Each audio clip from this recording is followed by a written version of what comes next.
Good morning and welcome to the Kusile Breakfast Show. Thank you for joining us. It's a beautiful Friday morning, the 13th, Friday the 13th. How are you doing? Doing very well, Lulu. Sibonga ukuthi itolo timvula tisibusisile nje kancane tathi kusinetsanetsa sibhekile ke nalamuhla kuthi nje litawuthi khifita kancane kutaba losuku luhle kakhulu. It is indeed a very good morning kuwe ngwane lomuhle ngolesihlanu.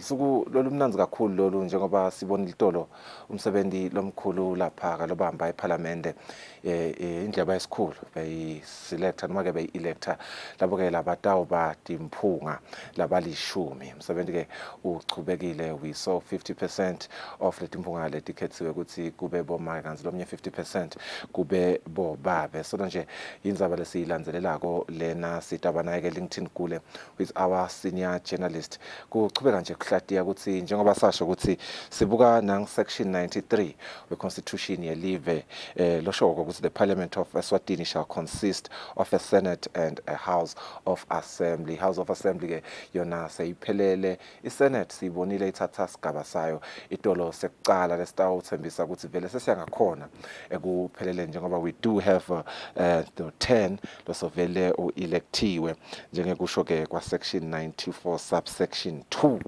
kanti ke subsection 3 kufuneka naye abe fulfilled in a couple of days. We don't know when. Let me sifuna discuss na LinkedIn ukuthi njengoba sesikulesisigaba lesikulama processes, what does it mean? What is next? Yini imisebenzi lokubhekeke ukuthi bayende and maybe profile some of the winners because we did see some of those faces lapha ukuthi siyafuna ke nekukhulumisa temidlalo after LinkedIn sitabe sesijoinwa nguFabrice Msonera kubuka nje temidlalo letendekile kuleli viki naletitawuba khona kulempela sonto lesiya kuyo ungayinzawo. Njengenjwayelo siphinde sibe naye communications director losuka khona elibandleni lelikoleka umthelo wahulumende eSwatini Revenue Service dokumela ukuthi njalo ngabo lesihlanu siteka dona tindzaba tekubhadalwa kwemthelo sabe sinaye Vusi Dlamini lomhla ke sabe sikhuluma ngekubhadalwa kwama tax returns sole traders. Sole trader ke ngusomabhizinisi lo owner company sadibuka nje tindzaba tama sole traders ukuthi ingabe bona i-deadline yabo yokusubmit ama tax returns anini tindzaba nje ama penalties kanye nama interest lekumele ukuthi bawabhadale mangabe sebengcela ama deadlines sabe sinayo lomhla kuseni at 6:30 kumanje asibukele thamba embili emaphephandzabeni.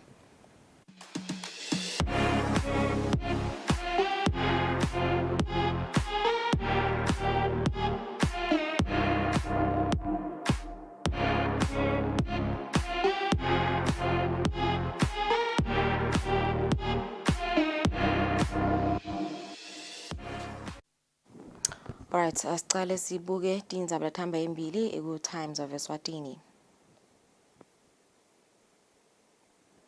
Kuletoleti hamba embili, new faces dominate, 3 ex-senators back as MPs make their choice. New faces make up 70% of Senate-elects as only 3 form 11th Parliament make it through. More on that story on page 2. Kuletini hamba embili, Panther hits 360,000 emalangeni jackpot, but that's sifunza kabandike leso ku Times of Eswatini.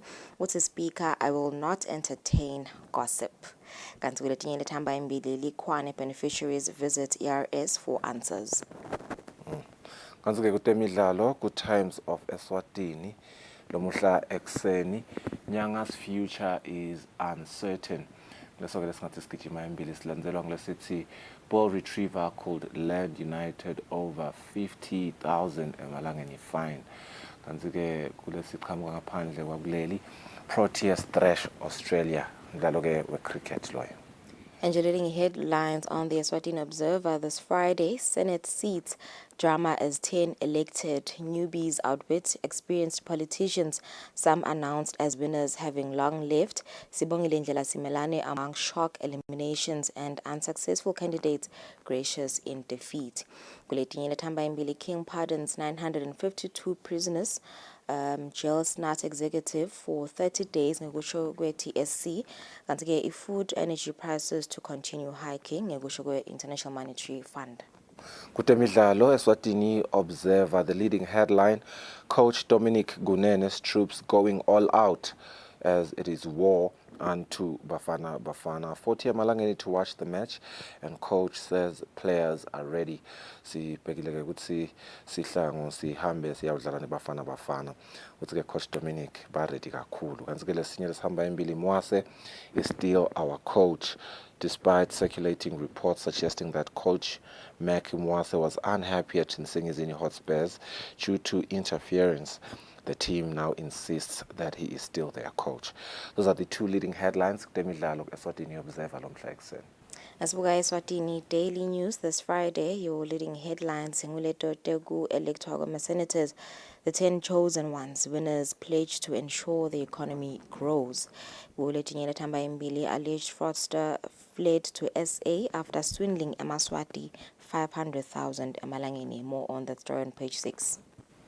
Yaktemidlalo, there is turmoil in Bafana camp as head coach Hugo Bruce has confirmed that there is yet another payment standoff between players and the South African Football Association. They're doing a SAFA on eve of international friendly match against Eswatini. More on that story is found on page 23 of the Eswatini Daily News Sport.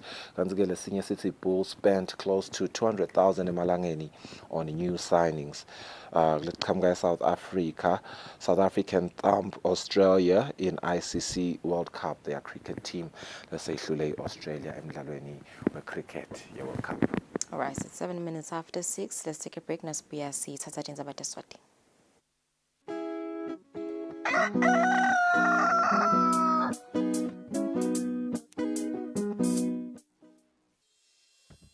Umsakazo wetithombe iEswatini TV utibophelele kuhlonipha nekulandzela umgomo wetekusakata loweluswe libandla letekuchumana eveni.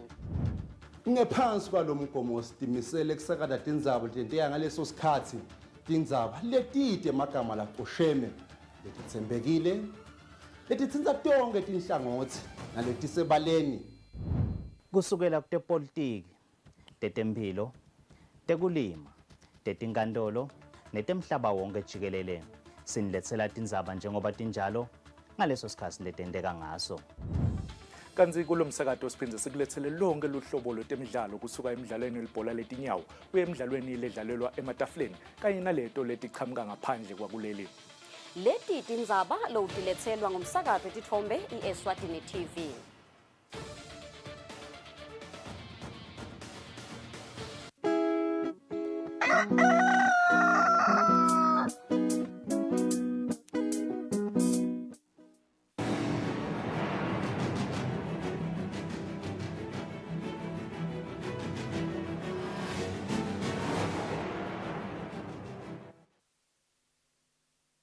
8 minutes after 6 asiphindze sikwamukele ngalo muhle sibuke nati tindzaba sitaqala nje ngekubuka labo labaphumelele elikhethweni lwayitolo njengoba ke indlu yabayesikhulu beyikhetha labo labatawuba ke timphunga bakhethiwe ke balishumi. Sitaqala ngekubuka labahambe embili ku category yabomake. Nations of Senators ngibo ke laba sithombe nje sekucala lesibonakalako kumabonakudze saDlamini Fezeka noThando lo hambe embili ngemavoti lalishumi nane 14 votes ku leader bomake. Kanti ke ulandzelwe nguNxumalo Lorraine lobeke nemavoti lalishumi nakubili 12 votes kuba number 2. Esigabeni sesithathu kuphumelele Nxumalo Linda lobeke naye nemavoti lalishumi nakubili. Kubese ke kulandzela Nkosi Lizi Funekile nanaye ke ube nemavoti lalishumi nakubili. Esigabeni sesihlanu lobese ke uyaphumelela kube nguNgwenya Lindiwe Patricia nga 10 votes. Singena ke kubo babe labaphumelele nanabo. Lohambe embili kube nguSiphelele Majaha Mkhonda lobele nemavoti lalishumi nakutsatfu. Kanti ke ulandzelwe nguThoni Sicalisa Sibanze nemavoti lalishumi nakubili. Esigabeni sesithathu kuphumelele Ndumiso Mfanikhona Mdluli nemavoti labe lishumi nakune. Kanti ke bese kuphumelela Celi Musa Ernest Mvoti lolandzelwe ngusicelo Ceda Usizi Dlamini. Labo ke labaphumelele esigabeni ke sokuthi babe sendlini yetimphunga. Uma ke labasihlanu nabo babe labasihlanu. Sichubeke netindzaba. Umcondzisi wetinkhulumo endlini yabayesikhulu Jabulani Mabuza uthi batatila lela futhi batilungise inkinga letikabe takusebenta kweti-70 tePhalamende. Mabuza ukuvete lokhu ngalesine ngesikhathi ayohlangana neti-70 tePhalamende. Kanti ke bekungumhlangano lebewubanjelwe khona ePhalamende. Ngalesine umcondzisi wetinkhulumo endlini yabayesikhulu Jabulani Mabuza uthole lithuba lekuthi ahlangane neti-70 tePhalamende lapho ke khona ativetele ukuthi ukhona umnyango wakhe uvuliwe futhi ukuthi noma ngibani lofuna kuto uthola lisite ofisini lakhe asitakale. Ngingathanzi ukuthi beka ngathi ngimuhle kakhulu, ngiyangithanda ukuthi ngisebenze kusho labantu ukuthi hey nemba mina nje lengikusho ngicela ningemukele, ngicela ukuthi nathi ukuthi lo muntu ekuzosebenza nani inhloso yakhe ukuthuthukisa leli live leMaswati. Kanti ke nelisekela lakhe lebelikhona kulomcimbi nalo ke livetile ukuthi belivele likhona kuleli office futhi lisakhumbula ukuthi yini tikhalo lebetikhona eminyakeni noma kumbe eminyakeni lesihlanu lephelile tawuchubeka tisetshenzwe.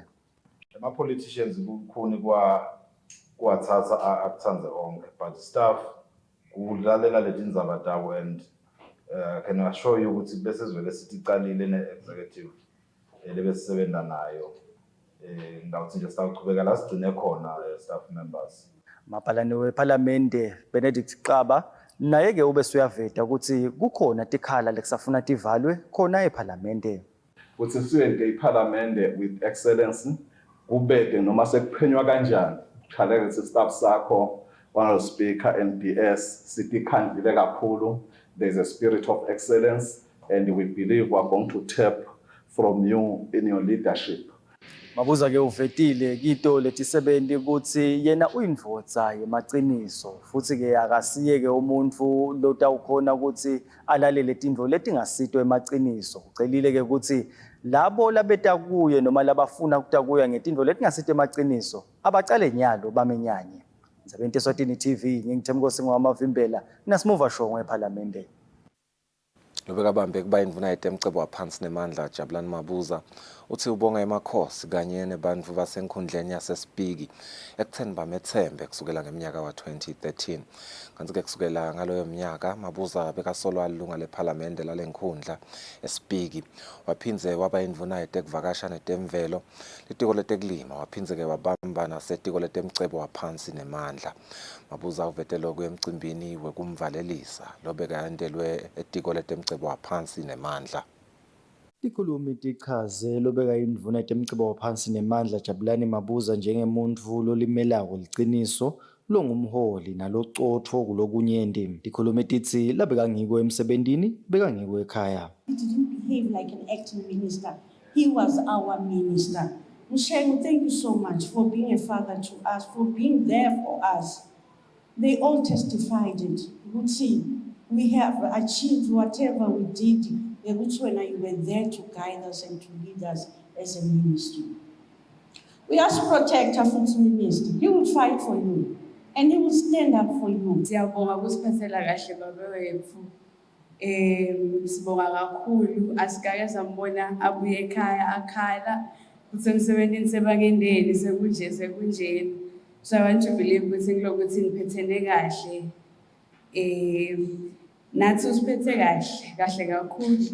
Lala ngiko la emsebenzini is more than that nalekhaya. Mabuza ubonge konke lendelwe kona. Ngidlulisa ukudibongela kwami nakuwo nje emakhosi baholi balelive kuba neconfidence ekutheni kule tindvungo lesithi buthako kusithi yawusebenza kuleli office lase cabinet ngibe ingcenye yawo. Kwangethusa kakhulu nangifika 2013 ngoba umuntu ufike yamncane kepha nje ngamangala ukuthi what a confidence kuthunywa umsebenzi lomkhulu kangaka.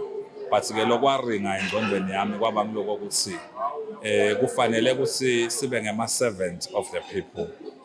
Akusho ukuthi na umuntu abe ku privilege yokuba sesikhundleni bese sowucabanga ngathi kusho ukuthi sewuhlakaniphile kunalabanye. Mabuza uthi lokumsebentela empilweni kungakhi titsa nekuthi afake emandla akhe onke emsebentini lawendako. Etindzabeni teSwatini TV kubika Themkosi Mavimbela, Esibayeni Lodge kuMatsapa.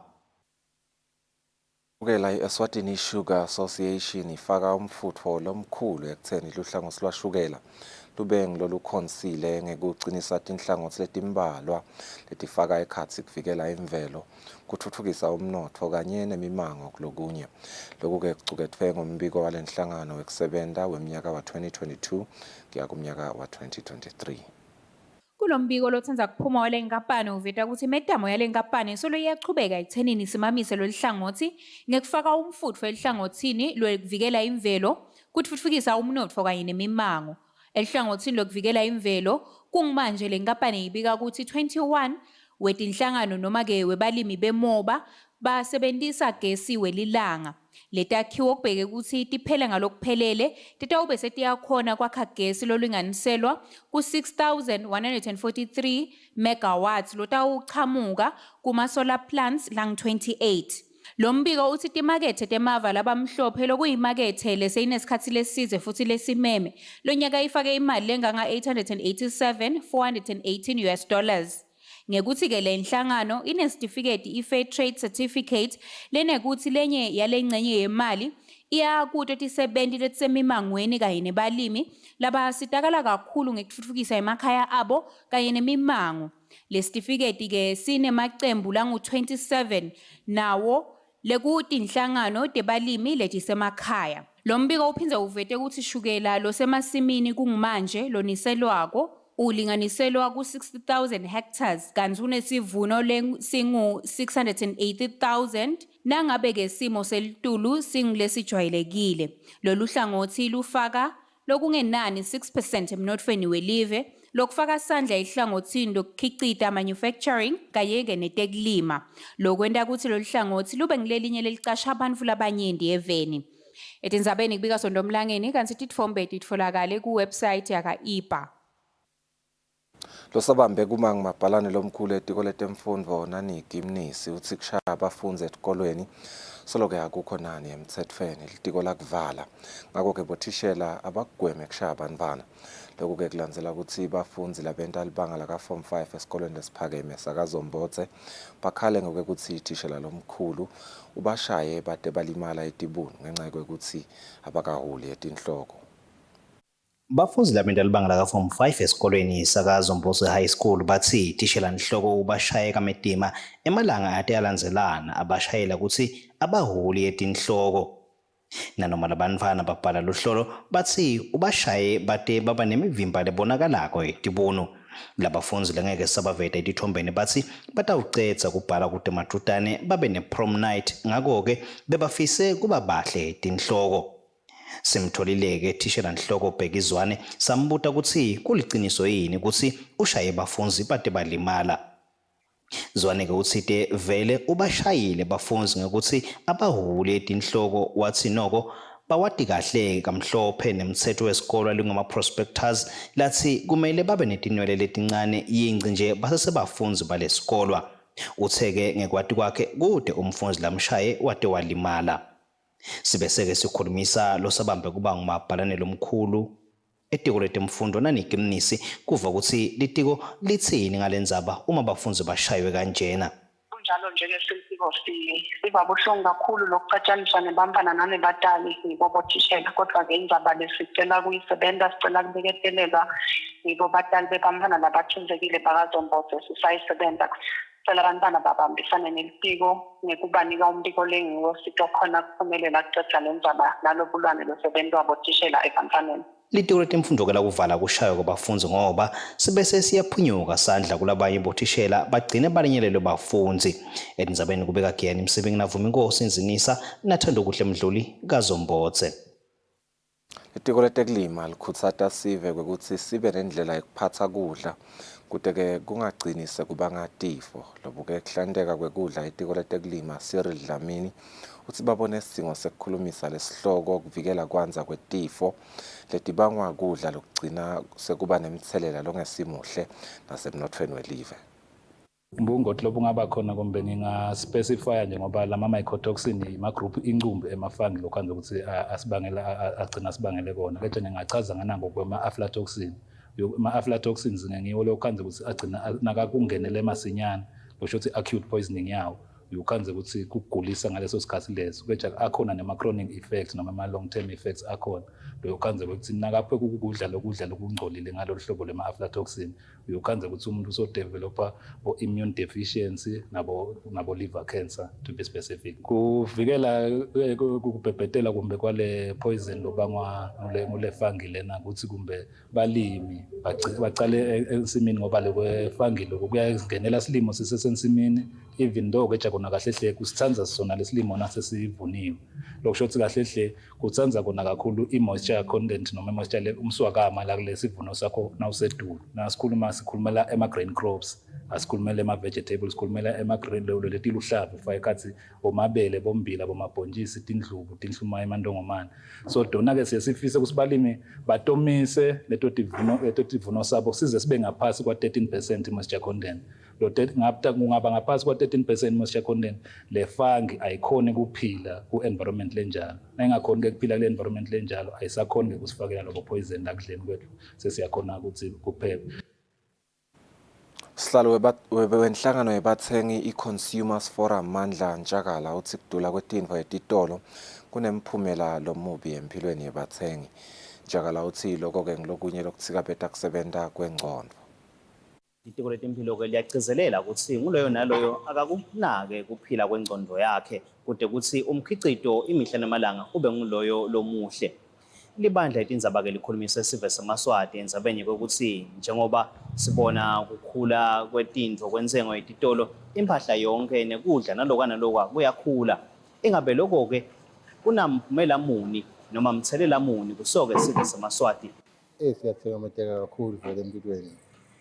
Ngaloko ukuthi uma uvuka ekuseni uvuka uthi ngabe kwesinye isikhathi ngilawudlani la esitolo lapha kudurile yonke into imbecolo.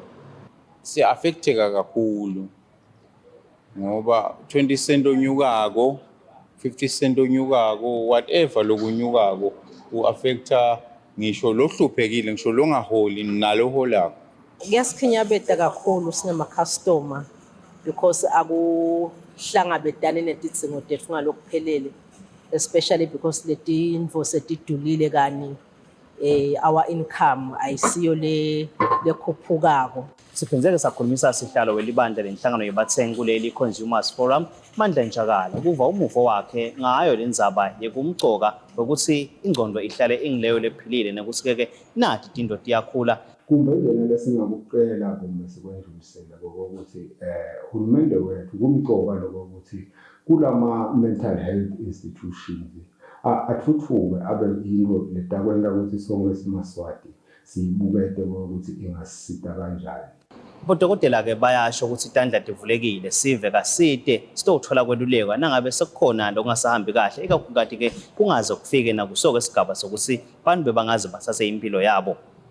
Ikakhulukathi nebathengi-ke nabo kumele kube khona labatentela kona noma-ke lebangentelwa kona ukuthi ingcondo nemnotho nako konke kubambisane. Etindzabeni ngengiyani Msibingi naSimuva Shongwe kaManzini. Sihlalo wenhlangano i-Autism Eswatini Sandile Hlatshwako uthi bathokoza kubona tinhlangano tibabambisa emkhankasweni weliphupho lekusukumisa sakhiwo salenhlangano setenhlalakahle. Inhlangano iManzini Lions Club seyinikelele inhlangano ye-Autism Eswatini imali lengu-20,000 emalangeni. Injongo lenkulu yalenhlangano ye-Autism Eswatini kwanzisa lwati ngalesimo se-autism. Sihlalo walenhlangano Sandile Hlatshwako uthi lenye tinkinga labahlose kutilungisa kunciphisa kuvaleleka kwemathuba ebantfu labaphila nalesimo se-autism. Kube netinto letitingomba ukuthi eMaswati abhekene nalesimo lamanye awo acabanga ukuthi lesimo sihambisana nemimoya ebumnyama. Labanye bosokhanza ukuthi labantwana bafihliwe abanikwe amathuba esikolweni, abanikwe amathuba esibhedlela. Nyalo sesemkhankasweni njenga-Autism Eswatini ngekugunyadwa ngipatron neboard ukuthi sale sifuna kucokelela imali ukuthi sale le center isuka iya eDolo. Kuyimishado lefana nalena-ke na-Lions Club lesikhombisa ukuthi cha indlela leya embili ikhona kuthi masabambisana nalabakhona eveni nalabachamuka ngaphandle lithuba lekufeza lo msebenzi liseDolo. Lomele inhlangano iManzini Lions Club Patrick Gametse uthi lokube ngumdvonseni yekusekeleni lenhlangano kuthi banemcondvo munye. This is what then has led us to be able today to come and make this donation to Autism Eswatini, and we are just hoping this is the beginning of the relationship that we look forward to. It will all depend on how we hold each other's hand in this marriage, but obviously for us it's as long as people do benefit. Inhlangano i-Autism Eswatini seyineminyaka lelishumi sebenta lapha eveni. Lobika-ke tindzabente Eswatini TV, nguthando kuhle Mdluli, nginavuma inkosi Nzinisa naGiyani Msibi Kamanzini.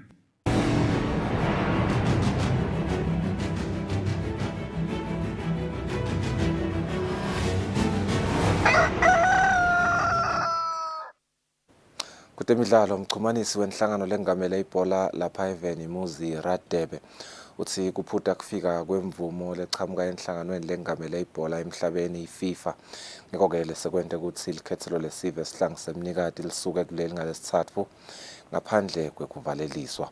Sihlangu sitawutfola eTulu noma-ke sitawutfolana eTulu nebafana emdlalweni webungani ngalesihlanu kuleli viki khona eveni laseNingizimu Afrika. Likhethelo lesive sihlangu semnikati li-7 laseNingizimu Afrika lapho khona kubheka ukuthi sitfolane eTulu bafana emdlalweni wobungani ngalesihlanu. Umbuto lomkhulu ukuthi uyengani kuze likhethelo lesive lihambe lapha ekhaya lingavalelisi.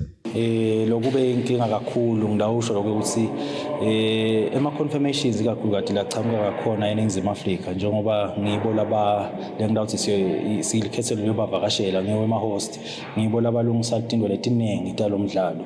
Kwekucala kucale kwaphutha lokho ukuthi kuvele ngidawuthi imvumo ku-CAF naku-FIFA ekuthenini lo mdlalo ungadlalwa ngoba ngingafisa ukudlala Fabrice nikhulume lokho lenikukhulumako kodwa egcineni kwakhona uyabe sesofaka isicelo kulabo aphethe ibhola emhlabeni ekuthenini sisicela ukudlala umdlalo wobungani kule nganalanga nali enkundleni letside bese lokunye lokubese kuba nako lokuthi icembu belingathi noma litawuhamba la iTolo noma lihambe la mhlekuseni lokho ukuthi eNingizimu Afrika besolo ingakafiki le confirmation ukuthi olikhethelo lingeta litawuhlala enzaweni lenguthi ngete wahambisa ke likhethelo noma uhambise incumbi yabantu ungathi ukuthi lephambili ngabe batawulala ngakuphi yonke leyo confirmation leyo ivele ngidawuthi la ngabe selihambile vele iTolo ngoba ize yavela ngidawuthi bezeshayile lensimbi yesithathu kwabitha ke ukuthi vele likhethelo lilungiswe ngokulungiswabo bavele babambe yona indlela njengoba bese kuvele kulolu hlelo lelichamuka ngakhona kaSAFA lelisho ukuthi ngelanga lelingusi nangesikhathi sesingusi kutawundekana lebe kubitha ukuthi vele balale ngakhona ngale eNingizimu Afrika njengoba lihlelo belitha balale ngakhona ngale ngoba lo mhlekuseni uyachutsheka kwentiwa wona amalungiselelo kunemihlangano lefuneka ibe khona ikakhulu kade umhlangano lokungumhlangano wokumvulela kudlala kwawo umdlalo lekuyithiwe i-match coordination meeting kubitha lokuthi nawendiwa leyo mhlangano loyo ngalawo ma-standards lakhona ekubambeni imidlalo le kanjena kubitha ukuthi likhethelo noma lelo cembu lelisuke liyivakashile libe selikhona kulelo live. Inhlaka lengamela umdlalo webhola lapha eveni iphindze yachaza ukuthi inkulumo iyaqhubeka emkhathini kolenhlangano kanye naleyo lengamela umdlalo webhola eveni laseBotswana ukuthi isihlangu nasicedza eNingizimu Afrika sivele sichubekele eveni laseBotswana lapho khona kubheka ukuthi badlala umdlalo wobungani ngomsombuluko khona eBotswana. Umdlalo waso isihlangu nebafana utawudlalwa ngensimbi yesithupha Nzambama. Umdlali Justice Figueiredo lodlala licembu leRichards Bay eveni laseNingizimu Afrika kubheka ukuthi abengekho kulandzela ukuthi alimale. Nobiyelo umsakati Eswatini TV kutemidlalo ngilinda Dlamini kanti umbiko uhlanganiswa nguFabrice Msonera eMbabane. Kwelo muhleko gabanca insimbi yesithupha siphetha-ke tindzaba tekucala lesikuphatona kakusile breakfast show lomhla ekuseni sifuna kubahlola emarket sitawubuya sichubeke nelihlelo.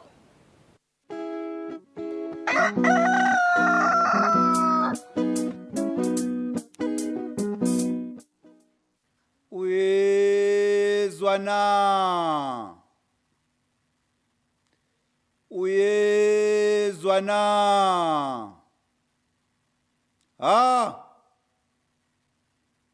Uthokandaba emagumbamane omhlaba ngemandla sibaya esigodlweni elitsitsini mhlati ngemashumi lamabili nakutsatfu imbala usho njalo ke Mswazi omnyama kulaba luthuli ulodunganzaba wasembelebeleni ulodunganzaba wasemambondweni uduma phasi bakuzwe ngezingcingo msakandaba bakuzwa ngezingcingo bayakubalekela bayethe wena waphakathi.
Welcome back. You're still watching Kusile Breakfast Show. Sakuvusela nawe lo sanza kusivule letha Friday at kuthi ngabo lesihlanu sikhuluma tindzaba tekubhadalwa kwemthelo. Namhlanje sibuke ema-sole traders. Takumele ukuthi sike sayithinta indzaba ema-sole traders ukuthi bamfuke laba owner ema-business. These are individuals. Kanti ke kune difference between sole trader kanye nenkampani. Kumele ukuthi nabo babhadale noma ke balethe ama-tax returns kungakafiki i-date lethile. Mangabe bangakwendi lokho kuba nema penalties, of course. Like Melekuti Bawabadale. We are joined by Communications Director from Eswatini Revenue Service, Vusile Mini. Just because Rabandi Guti, Atlekale, sole trader, Neguti, Ngabe Yindama tax returns, like Melekuti, it was submitted. Good morning, Kosi. Welcome back. Sabu Mutsubena Snowflake saying, Stega Donatins about them telo. It's a Friday. Sometimes Sibuka Yona is sole trader. I think Sigasai Kulumi said a topic, Lena. We talked about the difference between a sole trader, Ganye, in a company.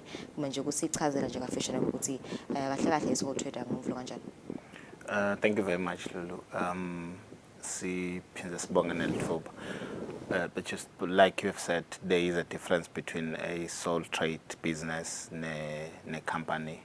Umehluko ke kuyaye kube ukuthi sole trader is the type of business lethi ngekubhaliswa kwayo noma ke ngendlela lebhaliswa ngayo nakubhaliswa emabhizinisi la kubhaliswa khona emabhizinisi siyathi ukuthi abhaliswa ka-commerce ibhaliswa leyo business as a business that is not separate from you as an individual lokusho ukuthi akusiyo inkampani because in terms of umthetho wekwakhiwa kwemabhizinisi inkampani iyahlukaniswa kuwe as an individual lokusho ukuthi sithi ngesingisi iba i-person in its own and on its own lokusho ukuthi iba i-legal person iyahlukaniswa from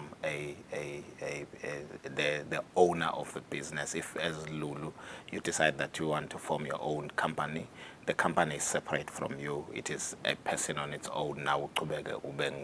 But for a sole trader, if uyakha leyo business yakho ngaleyo ndlela ukuthi sole trader nasibuka le business yakho siyibuka as Lulu sho ukuthi indlela letheliswa ngayo bese itheliswa ngendlela lokutheliswa ngayo an individual.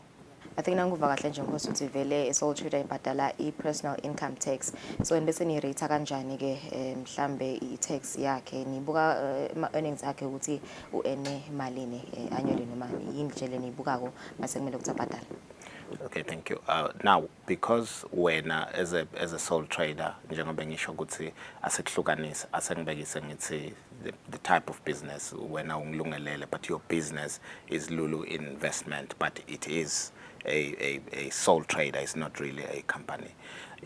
Siyathi ukuthi nasekuthiwa kuyasetshenzwa wena, for instance usebenta Eswatini TV, you are earning income from Eswatini TV on a month-to-month basis.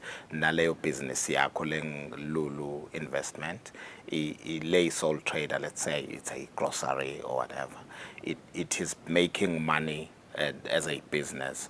What then happens ngekuthi asihlukanisi kuwe kusho ukuthi le income yonke leyo lolo yakhe emsebenzini nalele yakhe ngale business yakho uthi lo mthetho wemthelo kufanele ihlanganiswe, and then it will be taxed accordingly depending ukuthi the overall income ingimalini. So bona ke kumele ukuthi bese babhadala nini ngiyadlo ukuthi kumele ukuthi bende declaration ye income mhlambe laba yendile ini deadline yabo ukuthi babhadala umthelo. I-deadline yabo i-CIA sithi i-deadline iba ngomhla ka-30 November, and normally the reason is because you are a sole trader and you are possibly most of the time you find that you are also working. Income yakho lo yakhe emsebenzini kufuna icala itheliswe kwendiwe konke lokufanele kwendiwe bese unikwa leso certificate. Ngibekise Eswatini TV will give you that certificate which is called Pay As You Earn 05.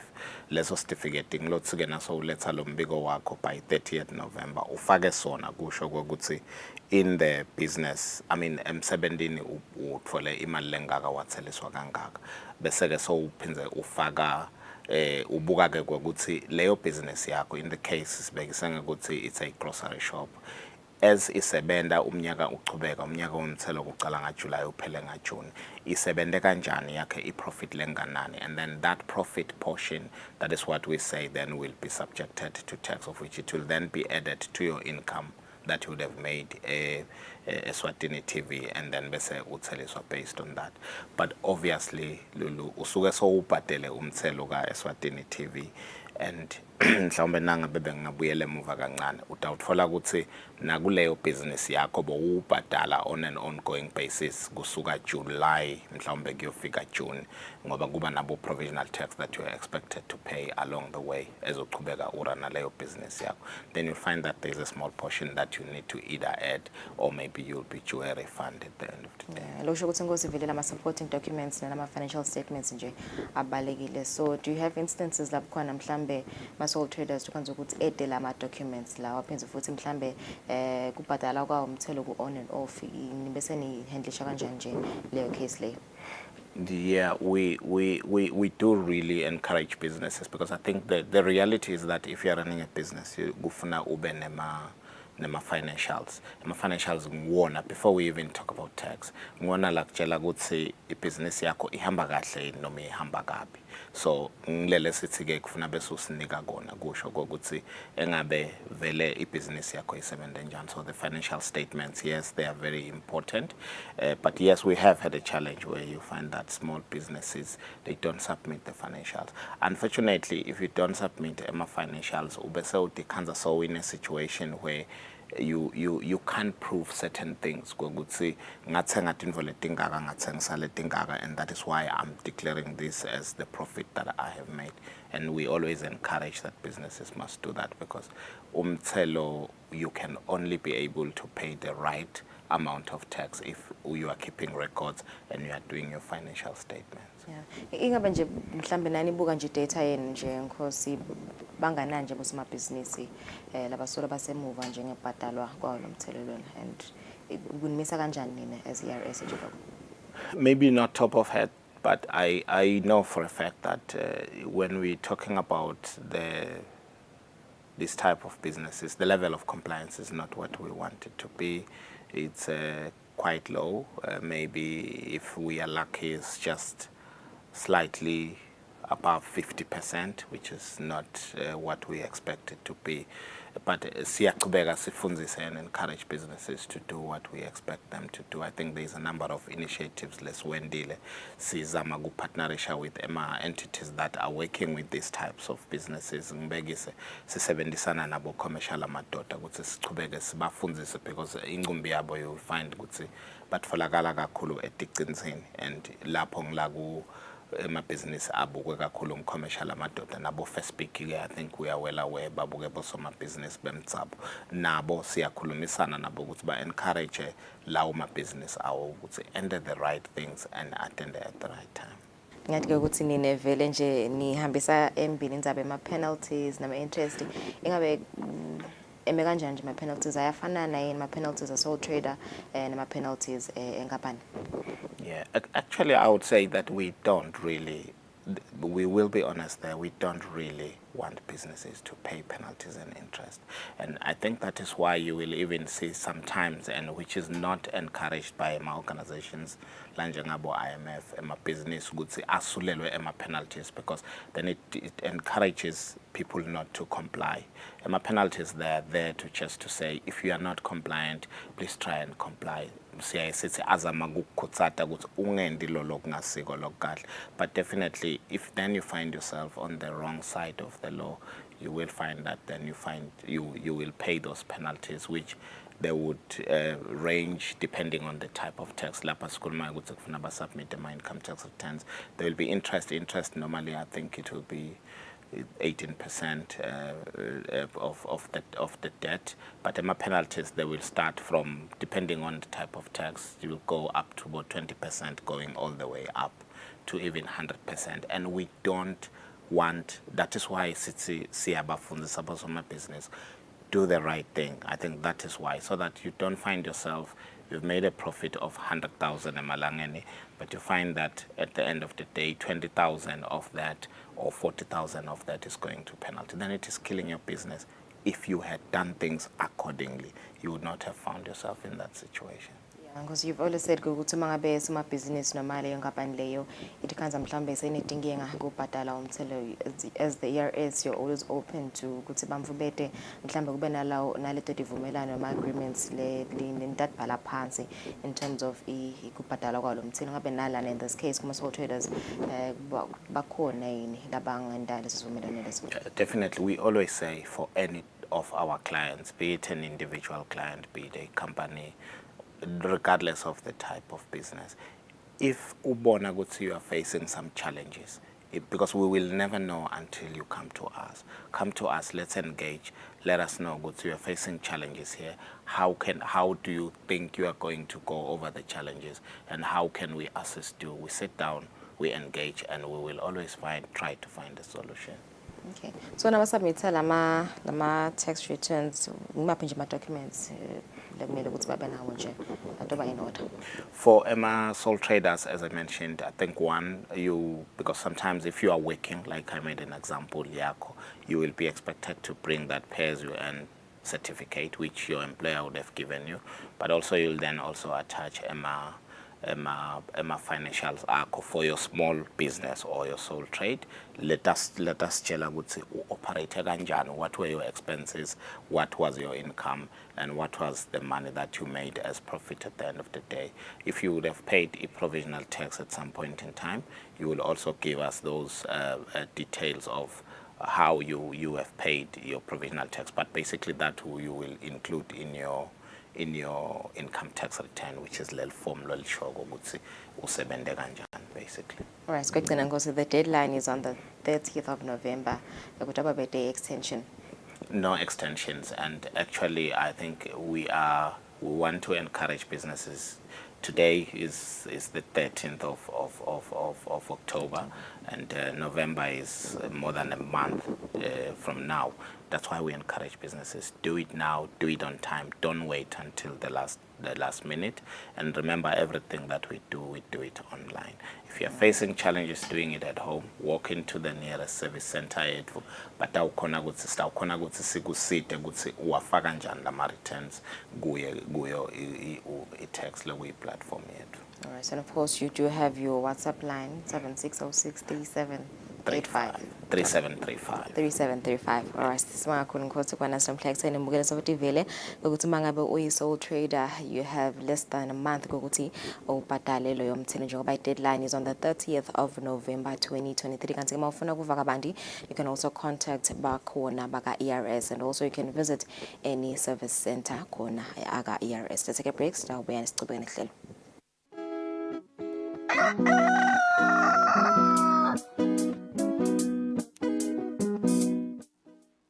Let me tell you about my crush. Ngenzane inhlitiyo yami embibwakho njengedance. Ngondlo yesiswati. It is 3 in the afternoon. We are back in the living. For men are so kind towards creation more than they even were to their own creator. I am the greatest of this generation. They'll be calling me the girl who made poetry look cool, yo. Cool. Hello everyone and welcome to the show. You know the vibes, it's the beat down. The time is 8 p.m. It's time for you to relax, sit back, relax, and enjoy the music videos that I got for you. Moving no direction, like it's a calling. Been alive in the middle of nowhere. Shake the ground and burn the air. So yeah, yeah. You don't have to hold back for anything or anyone. Just on this.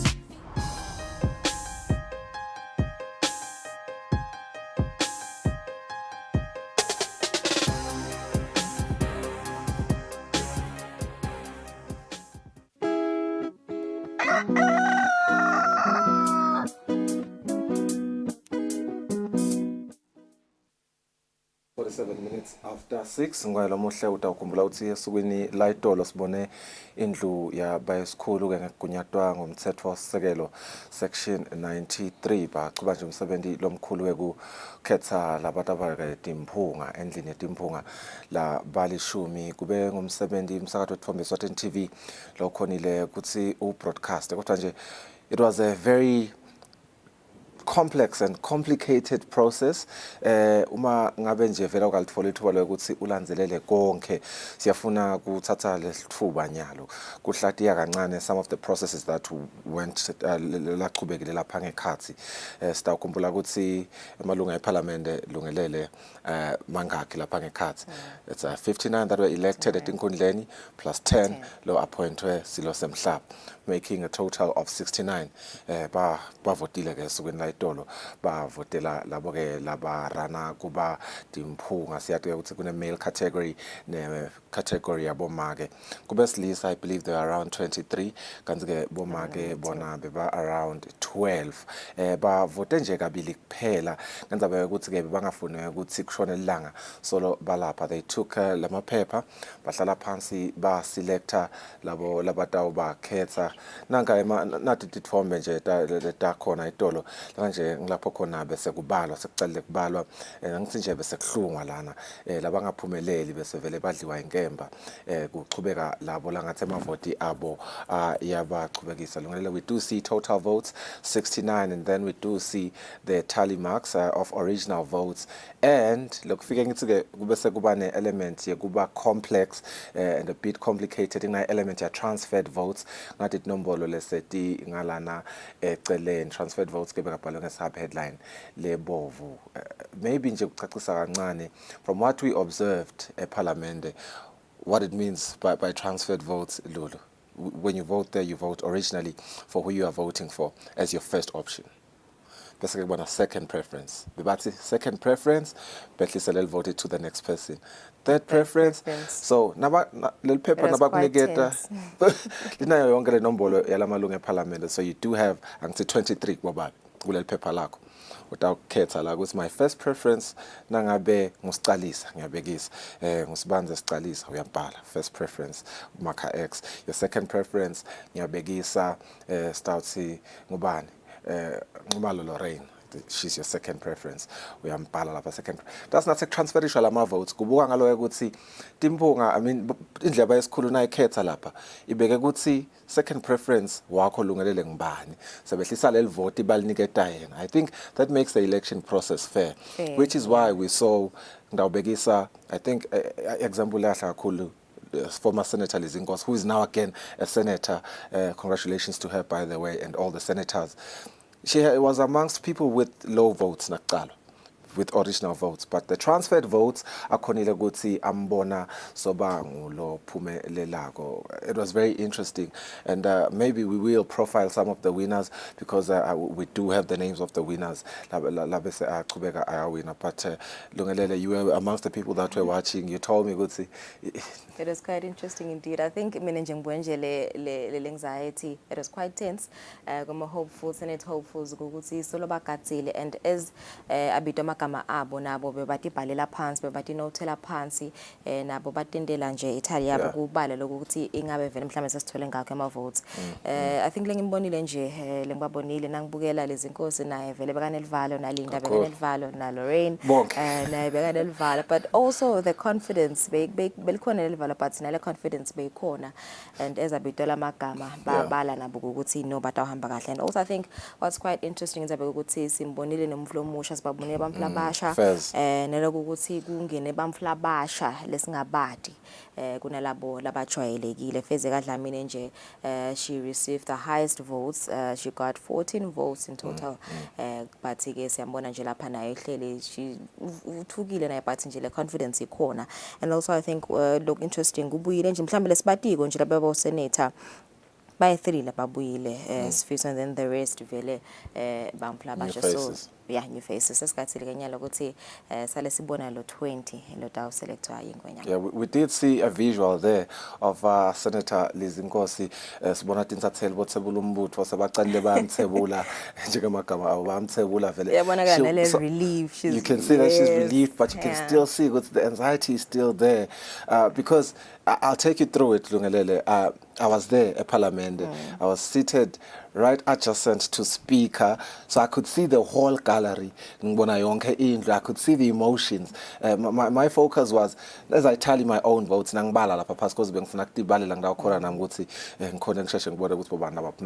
they were very anxious. And I think what was beautiful to see is the fact that Nabak announcer, you would see the families, and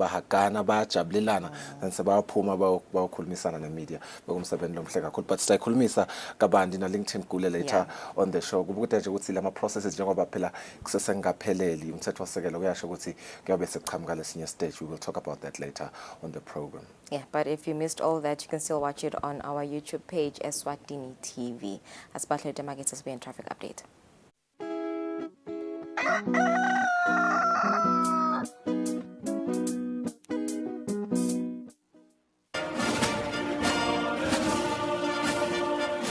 Do you remember the spinning thing? This is us. This picture represents what we did.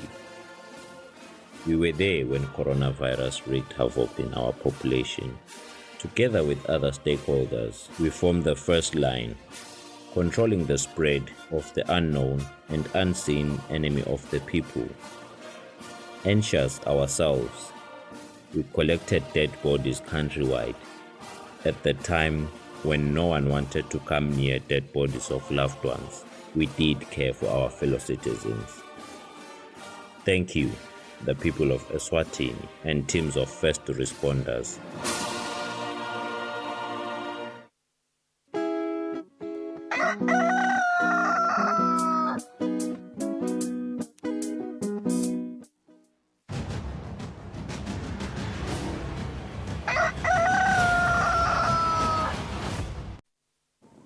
Asibenze sinimukele sakuvuselana uLosanza kusivulela ngo5 minutes before 7 lesikhathi sita uhlola simo semgwaqo na Constable Ntombenhle asevusele Mtolo kuhambeka kanjani lo mhlakiseni. Ngikuvusele eMagagula, ngivusele naye umbukeli wekusile breakfast show. Imigwaqo elivela kaNgwane nanamuhla sesiyihlolile. Imigwaqo elive iyahambeka, ikhona tithikabedo lapha nalapha. Kepha ngeke timende umshayeli ukuthi angakhona ukufika lapho aphokophele ukufika khona. Emadolobha elivela kaNgwane siwahlolile, iba netemgwaqo tiyasebenza kuwo onke lamadolobha, kanti nemigwaqo lengenela kuwo iyahambeka. Kude lokungakanani lokuthi sikabedo ngaphandle nje kwemgwaqo noma ke sitaladi lesisuka khona ekhaya edolobheni eMbabane siye khona kuManzana lesingisozisa road lapha eceleni kwase Central esikolweni solo umgwaqo lapho uyalungiswa imotolo solo adikhone kuphambana nje bashayeli abanakisise basawusebenzisa loyo mgwaqo. Umgwaqo lomkhulu lo suka khona ehekeni laseNgwenya uye khona kaManzini siuhlolile nawo.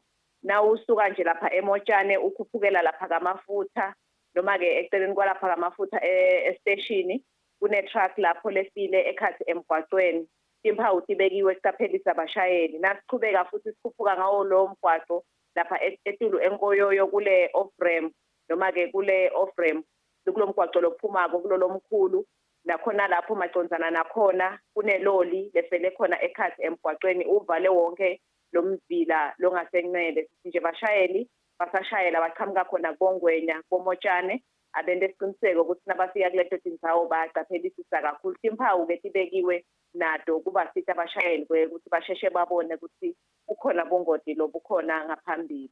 Malagwane simhlolile naye kude kwanyalo lesingakubikela yena umshayeli lokuthi Kinyabedo idolobha la kumathapha nalo la kaManzini inani lesimotolo seliqalile liyakhuphuka. Kepha nje-ke sisengabi tinengi kakhulu kwanyalo ekseni kepha linani lebantu siyababona labahamba ngetinyawo ikakhulu kade edolobheni kumathapha baningi kakhulu cishe kuyo yonke le migwaqo yakhona kumathapha sithi nje bashayeli abasibambise sengumbutho wemvube kwathi sephela kwekuthi kuleya ndzawo ukhanza ngelilanga sekuba khona umuntu lekangcunzekako khona emgwaqweni sithi nje bashayeli abashayele ngalokukhulu ukucophelela. Lubombo luhloliwe nalo kude longakanani lesingakubika elibonjeni ngaphandle kwakonje ukuthi imfuyo solo ikhona iyajangaza emigwaqweni cishe imigwaqo leminengi lekhona eveni la kaNgwane sithi nje bashayeli nakhona lapho abasibambise.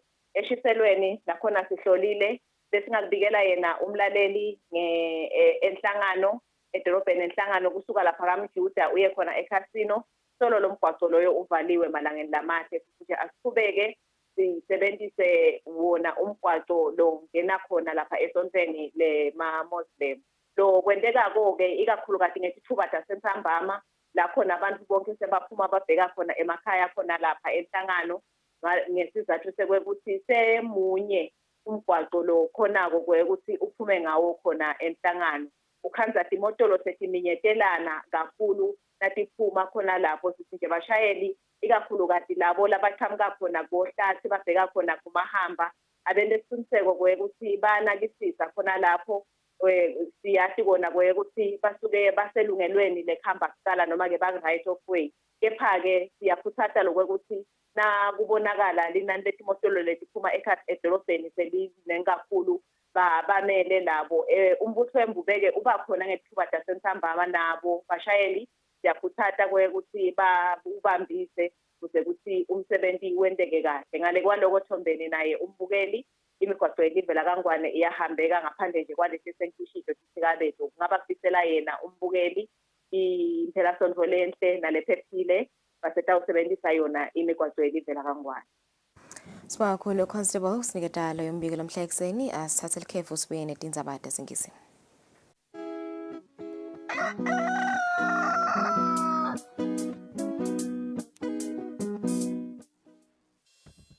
We at Eswatini Television Authority are committed to observing the Eswatini Communication Commission's Broadcasting Code of Conduct.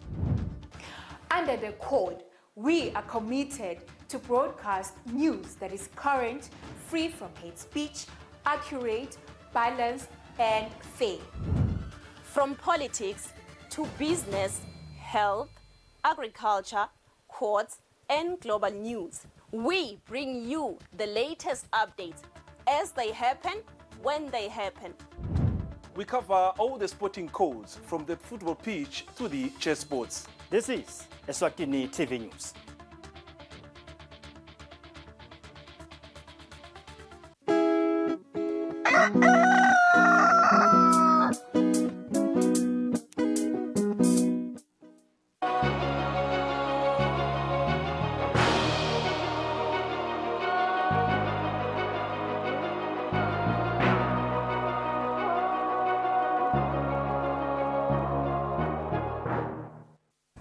Welcome back. Thank you for staying with us. Let's take a look at international news. As Hamas militants and rockets entered Israel on Saturday, so too did a barrage of disinformation. Bombings and airstrikes blast targets across Israel and Gaza, following Hamas's deadly terror attack on Israel Saturday and Israel's counteroffensive. At the same time, disinformation about the conflict exploded online with a force that has shocked analysts. It is worse than the lead up or following January 6th. It's worse than the height of the COVID-19 pandemic or vaccination rollouts. This is just quite frankly the most intense amount of misinformation that I've seen spread on social media as far back as I can remember. Among the posts going viral on platforms like TikTok and X that groups like MediaWise are working to debunk is this fake video clip. It claims that Ukraine smuggles weapons to Hamas, and it has racked up close to 1 million views, but the post and video are false. Another shows children in cages and claims that they are Israelis kidnapped by Hamas. But watchdogs found that the video was posted on TikTok days before Saturday's attack. And in this last example, both the post and the reporter are fake.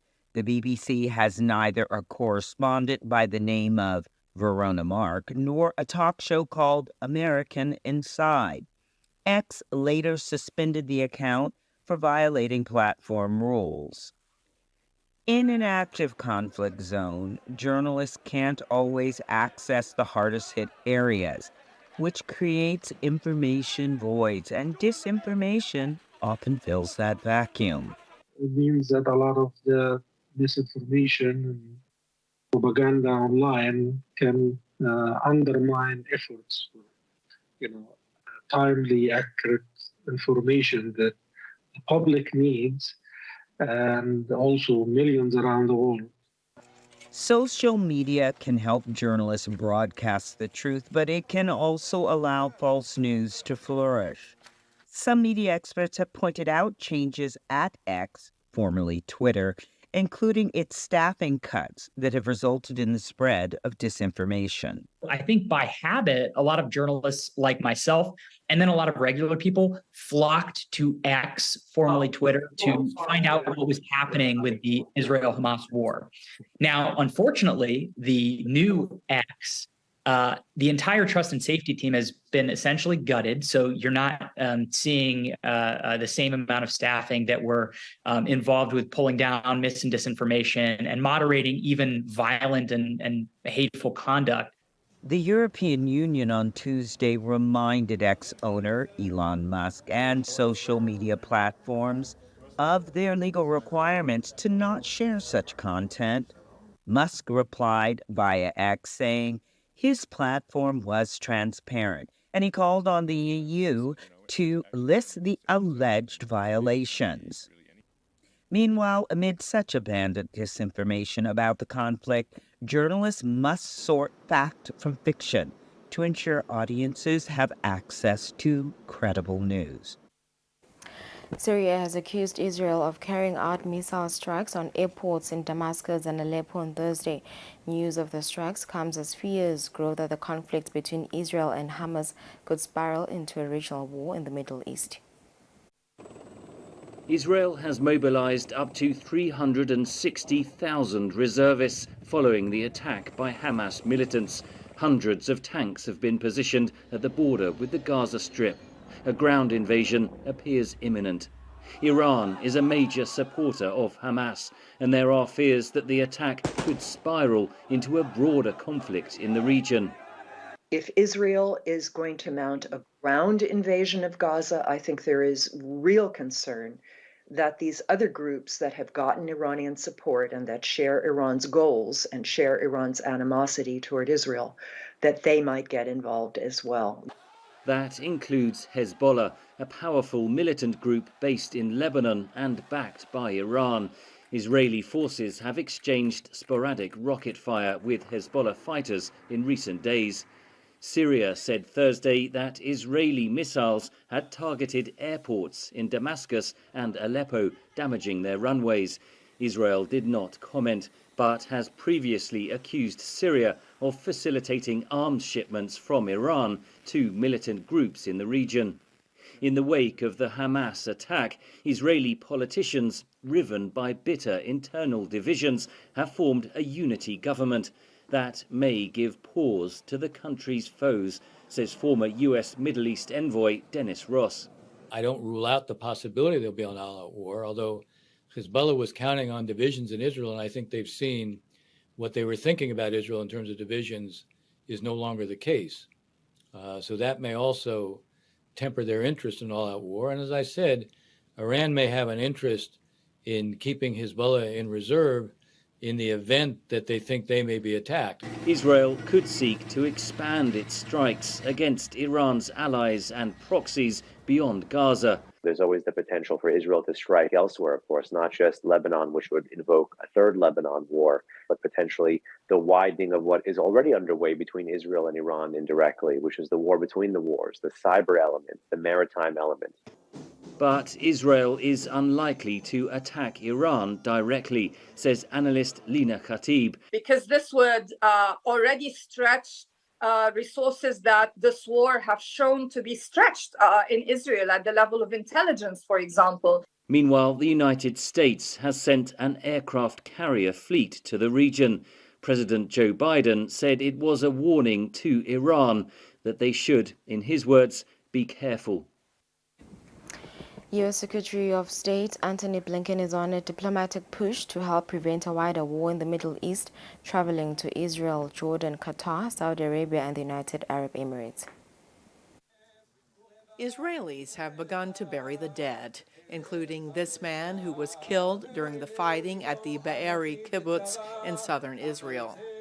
Secretary of State Antony Blinken spent the day in Israel meeting with top officials, including Israeli Prime Minister Benjamin Netanyahu, and Israelis grieving the loss of their loved ones. Blinken said he arrived in the country not just as a U.S. diplomat, but also as a Jew, father, and husband, in this moment where he said the suffering is hard to fathom. The message that I bring to Israel is this. You may be strong enough on your own to defend yourself, but as long as America exists, you will never ever have to. We will always be there by your side.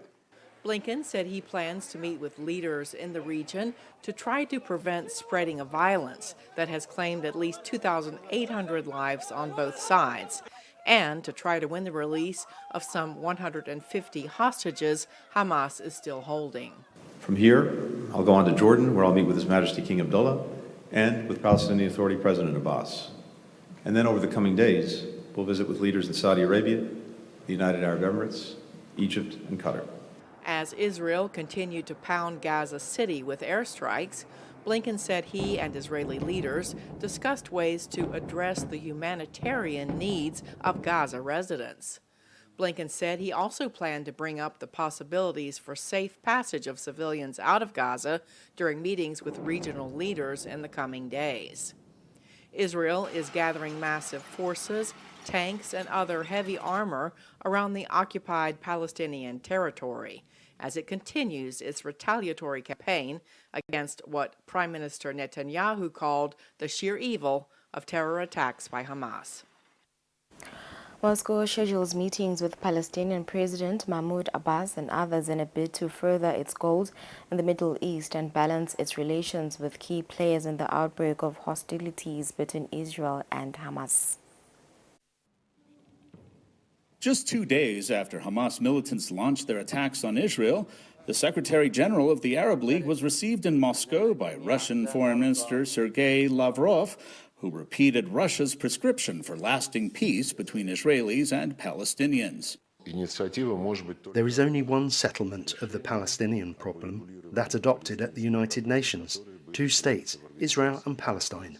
Russia has, for a long time, sought to strike a delicate balance in its relationships with Israel and with battling Palestinian leaders in the West Bank and the Gaza Strip. That includes leaders of Iran-backed Hamas, whom the Russian foreign minister hosted in Moscow in September 2022, with full knowledge that it would strain relations with the Israelis. In breaking Russia's silence on the latest outbreak of fighting between Israel and Hamas, President Vladimir Putin did not miss the opportunity to blame Washington for the current bloodshed. This is a clear example of the failure of the policy of the United States in the Middle East, who tried to monopolize the solution, but unfortunately was unconcerned with finding compromises acceptable to both sides. U.S. officials on Wednesday had yet to comment on Putin's remarks. Beyond criticizing the U.S., observers say Russia is looking for opportunities to boost its influence in the Middle East. Russia has much more established links with Israel. I mean, let's not forget the nature of Israel's stance on Ukraine war that has also generated kind of much criticism in the West. On the other hand, Russia does have long-standing access and relationship with Hamas as well, but I think this is more of an engagement of convenience rather than an engagement of partnership. But it is Iran, a big supporter of Hamas and Hezbollah in Lebanon, and one of Moscow's priority partners, that is the most problematic factor for the Kremlin. Вступление России действительно фактически означающее, что Russia's involvement actually means that the conflict in the Middle East is under the threat of escalation into a third world war with innumerable consequences. In such a situation, Moscow won't certainly take such a risk. Iran takes a very high risk. I think that is one of the scenarios to consider in case Hezbollah, i.e. Iran's military proxy, gets involved, an offensive to the north. With Moscow bogged down in its invasion of Ukraine, the new hostilities in the Middle East bring new questions not only for the Kremlin, but for global peace prospects. Turkey is offering to mediate the crisis in Israel, but Turkish President Recep Tayyip Erdogan faces growing international scrutiny for hosting senior members of Hamas. In Istanbul, thousands condemn Israel's ongoing assault on Gaza in its bid to take out Hamas leaders who rule the enclave. Much of Turkish President Recep Tayyip Erdogan's support base is religious and anti-Israel. And Erdogan has in the past been in the forefront of condemning the Jewish state. But some observers see the Turkish leader as now taking a nuanced approach to Israel and notice recent efforts to repair ties with the government of Prime Minister Benjamin Netanyahu. The rapprochement with Israel is important enough for the president, I think, that his initial reaction, his second reaction have been pretty mild given his previous reactions to such things. Focusing on the positive, Israel's embassy in Ankara released a video thanking Turkish citizens who expressed solidarity with the Israeli people through social media. But Erdogan's meeting in Ankara of high-level Hamas political leaders and Israel claims many senior members reside in Turkey is likely to come under scrutiny by the Israeli government in the aftermath of this month's deadly attack. I should mention that Hamas presence on Turkey territory and the fact that Hamas operatives are operating in Turkey is something that is alarming from Israeli perspective. Erdogan claims that having close ties with Hamas allows him to play a mediating role, as well as counter Iran's influence on the group. A Turkish official quoted by the Reuters news agency claims Ankara is working to win the release of more than 100 Israelis held hostage by Hamas. Turkey is calling for Israeli restraint while expressing support for Netanyahu's demand to hold the Hamas attack perpetrators to account. I am supporting Mr. Netanyahu in this point. they have to be catch up and punishment this criminal action according to their sovereignty and territorial integrity, self-defense right. But after these, if they kill child and civilian people, this turned to is a kind of the ethnic cleansing and another criminal actions. Israeli forces are stepping up their attacks on Gaza and appear to be getting ready for a ground assault on the territory, something that observers like Soli Ozel say will put Erdogan in an awkward position. It is going to be exceptionally bloody. I think the Israelis are going to be relentless, and they're not going to listen to anyone's appeals for calming down. Most of Turkey's main opposition parties are stepping up their support of the Palestinians and condemning Israel. This, along with calls for more protests, is putting pressure on Erdogan to harden his stance against Israel. With the war between Hamas and Israel raging, support in Tunisia has been overwhelmingly pro-Palestinian, bolstered by the position of President Kais Saied, who announced on Monday that he wanted to provide aid via the transfer of wounded Palestinians to Tunisia. For 48 hours, Saleh, a Palestinian student in Tunisia, has barely slept. His days are punctuated by the news reports coming from Gaza, where his whole family lives. هذا أحد الفيديوهات اللي جنب دارنا. Here it is, a video of my neighborhood. You see, everything was destroyed by bombing. I have no updates from my family. I can't reach them. Communication networks and internet were cut, as well as electricity in some places. It's really hard. The last time I was able to speak with my family, it was yesterday morning. And since then, nothing. In Tunis, there's been strong support for the people in Gaza facing Israel's bombing campaign. That followed the Hamas-led attack that killed over 1,000 in Israel on October 7th. On Tuesday, Tunisian lawyers organized a pro-Palestine demonstration in front of the main courthouse in Tunis. Tunisian and Palestinian share a long history. Our blood mixed during the 1982 Israeli bombing of the Palestinian Liberation Organization headquarters in Hammam shot, and Tunisia welcomed Palestinians after the invasion of Beirut. That's why it's very important for us to express our support for their cause, and we support them to the end. As the Israeli siege on Gaza has intensified, with Israel cutting off food, water, and power to the enclave, Tunisian President Kais Saied has been increasingly vocal about his pro-Palestinian stance. It's nothing new. He has made his position and his rhetoric on the Palestinian question concrete, which is popular in the country. As the violence continues to spiral, in Tunisia more demonstrations in support of Palestinians are planned, including one by the country's main labor union on Thursday. The Rwandan government is trying to silence critics and dissidents living overseas through extrajudicial killings, kidnappings, and intimidation. A Human Rights Watch report says the government of Rwandan President Paul Kagame is using violence and fear to silence critics at home and around the world. It is a relentless attack on individuals using a multiplicity of tools and tactics to try and keep people silent. President Kagame is credited with helping to unify Rwanda after the 1994 genocide. Noel Zihabamwe was a young boy at the time and witnessed family and friends murdered. 10 years later, he fled the country after refusing to join Kagame's ruling party, the Rwandan Patriotic Front.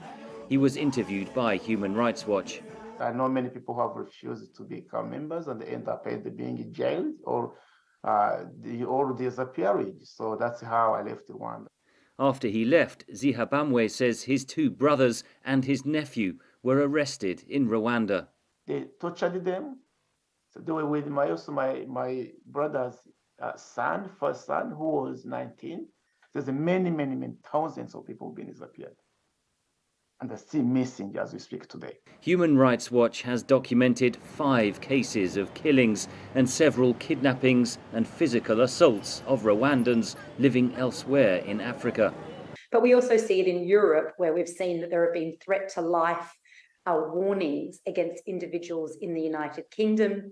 We've seen individuals who've also had their family members targeted. We've had individuals who've been subject to the misuse of international law enforcement mechanisms. Rwanda is seen as a key partner by many Western nations. President Kagame has overseen one of the fastest growing African economies. Kagame's government is also accused of supporting an ongoing insurgency by rebel groups in neighbouring Democratic Republic of Congo, which it denies. Because of the failure of governments for their own interests standing up to Rwanda, we've seen Rwanda's extensive abuses now being carried out globally. The Rwandan government said the Human Rights Watch report presents a distorted picture that only exists in their imagination. The government added it had made transformational progress in advancing the rights, well-being and dignity of Rwandans over the past 29 years. Climate change is having a surprising effect on one of Kenya's largest freshwater lakes. A huge rise in the number of crocodiles. The reptiles are threatening the community's lives, limbs and livelihoods. Dozens of people have been attacked since the beginning of the year. Lake Baringo is a lifeline for the local community. Francis Leckie has been fishing here for the past 30 years, but recently his livelihood has been endangered by an unexpected rival. I was attacked by a crocodile. I managed to survive, but one of my children didn't. My 12-year-old boy was killed. Over the past decade, climate change-induced floods have caused the lake to double in size, which has attracted a record number of crocodiles. Look, there's one. The creatures are champions at hide and seek. They can camouflage themselves as rocks and attack when least expected. They're even taking over people's homes. People used to live here. There was a center, trading center here. So people relocated. According to this activist, not enough is being done to protect residents against the impacts of climate change. And it is causing a lot of challenges to the population here. There are so many people who have been harmed by crocodiles, and without compensation, without even a formula how we can be able to mitigate this challenge. This IDP camp was set up by people displaced by the floods and reptiles. They've launched a class action against the government to obtain this compensation, which would enable them to rebuild. The reparations would change our lives. We need to buy land to build houses for our families and plant crops to sustain ourselves. Our only hope is this court case. Our fate is in the hands of the court. In 2020, more than 30,000 Baringo residents were displaced. Locals fear that with the worsening climate crisis and with El Niño around the corner, many more will be forced to leave their homes by the end of this year. The U.S. House of Representatives entered a second day of uncertainty on Thursday as Republican nominee Representative Steve battled to secure enough votes to win a full floor vote electing him. Republican Representative Steve Scalise's path to become Speaker of the U.S. House of Representatives still unclear Thursday. Continuing to work to narrow the gap. Despite winning a narrow majority of Republican votes Wednesday to become the Speaker nominee, Scalise still has not secured enough support from members of his own party to win a full vote on the House floor, where all Democrats are expected to vote against him. He told a lot of people he's going to be at 150. He wasn't there. Former Speaker Kevin McCarthy, who was removed from power last week, lost only 8 Republican votes and has also not ruled himself out of being re-elected Speaker. Many Republican critics are saying Scalise is no different from McCarthy and will not negotiate the spending cuts they want. This is a competition, and it's going to be even more difficult. Scalise, a longtime member of Republican leadership, recovered after he and other lawmakers were shot at a congressional baseball practice in 2017. He has continued working after announcing earlier this year that he has blood cancer. Scalise does have a lot of chits and a lot of favors available to him just through his decades of service, particularly within leadership, but it wasn't enough to satisfy the more conservative wing of the conference, the faction that as the pro-Trump wing of the faction. The other Republican candidate for Speaker, conservative Jim Jordan, called for an end to the debate and threw his support to Scalise. I hope we can unite around a speaker and get doing the work of the American people and helping our dearest and closest friend, the state of Israel. All 212 Democrats are expected to vote for their leader, Hakeem Jeffries, who called for an end to the paralysis in the House. Israel needs its closest friend and ally in the world, the United States of America, to stand with Israel in this urgent time of need. The inability of House Republicans to get their act together, even when they themselves, by their own rules, have elected a speaker nominee, speaks to the broader chaos and dysfunction and extremism. If Scalise or any other candidate cannot secure the 217 votes needed for election, Republicans are exploring the possibility of keeping the temporary speaker, Republican Representative Patrick McHenry, in a more permanent role through November, when a temporary government funding bill is set to expire. Recent polls show softening support for U.S. President Joe Biden among Black and Hispanic voters, while analysts stress that the shifts aren't extreme. In a close election, they could be pivotal. When Democratic President Joe Biden was elected in November 2020, he had the support of more than 70% of non-white voters, the New York Times reported. But that support appears to be waning. At times, analysis shows Biden leading Trump by just 53% to 28% among the same voting group as of early September. The analysis is based on an aggregation of New York Times Siena College polls from 2022 and 2023, according to the Times. The daughter of Peruvian immigrants, Madeleine Bushy, favors Biden's re-election in 2024, but isn't surprised that some Hispanics are leaning toward voting Republican next year.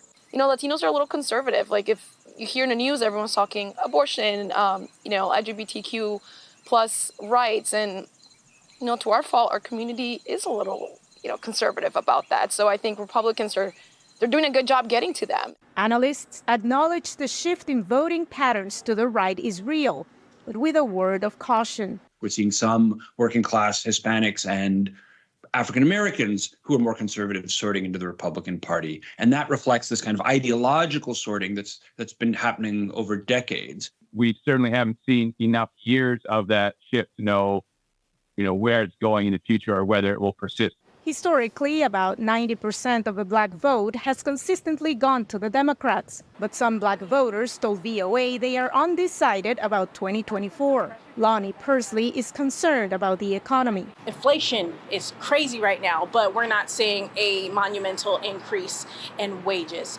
Denise Williams says there are unresolved social and economic inequities. Health-wise, money-wise, it's not on, the same scale as, ones who are not of a minority group. The Biden campaign maintains that the president's agenda is popular among Blacks and Hispanics, and that efforts to communicate the administration's achievements to those communities in particular are in full swing. We're not focused on every poll. We're focused on putting in the work to reach every community that's going to be decisive in this election. We know we can't take the Black or Latino vote for granted, and that's why we're putting historic investments early in on this campaign to reach every voter. It's a $25 million communication effort, and it includes a series of digital, TV, and radio ads that since August have been targeting Hispanic and African American voters on battleground states. The United States is providing Ukraine with up to $200 million in additional military aid in a package announced on Wednesday. The U.S. will support both Ukraine and Israel as they fight to protect their homelands, one against Russian invaders, the other against Hamas militants. Absolutely, we can do both, and we will do both. We're going to do what's necessary to help our allies and partners, and we're going to also do what's necessary to make sure that we maintain the capability to protect our interests and defend our country. As Ukrainian President Volodymyr Zelensky joined the Ukraine Defense Contact Group in Brussels, U.S. Defense Secretary Lloyd Austin listed more than $1 billion in new support from member nations, including another Patriot air defense system and 10 more Leopard 2 tanks from Germany. Austin also said the U.S. would help lead the coalition that is working to provide Ukraine with F-16s. This will take months, as we've said before, so earliest is next spring when we can begin to see an initial capability. Wednesday marked the first Ukraine Defense Contact Group meeting since the U.S. Congress omitted new aid for Ukraine from a stopgap spending bill passed last month to prevent a government shutdown. There is still bipartisan support for Ukraine. And of course, democracies will take their time to work things out. The U.S. also announced an aid package that would provide Ukraine with up to $200 million in more weapons from American military stockpiles. I realize during the winter months it gets more challenging, but Ukraine has intent to continue their offensive operations throughout the winter months. And I do believe, based on what I heard today from each of the nations, we're doing all the right things to posture them to be successful. The U.S. package includes more ammunition for HIMARS artillery systems and more TOW missiles to counter Russian tanks.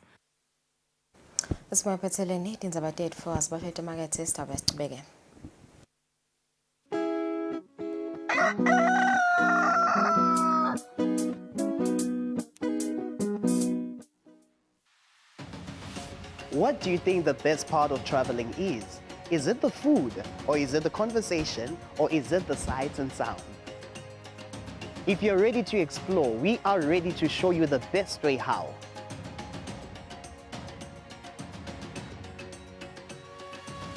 We'll give you access to the best luxury getaway sites in the Kingdom of Eswatini, and of course show you vacation sites that suit your budget, because you do not need a lot of money to actually have a great time. Join us on the next adventure on Buhle Bethu, only on Eswatini TV. Eswatini Lifestyle is all about inspiration, drive, and swag. Eswatini Lifestyle is informative and fun while covering all aspects of life, be it people, places, and trends in the Kingdom of Eswatini. We got you covered. The focus is on the quality of life. Eswatini Lifestyle will spark your interest. Catch Eswatini Lifestyle every Friday at 7:30 p.m. on Eswatini TV, Sibugo Semaswati.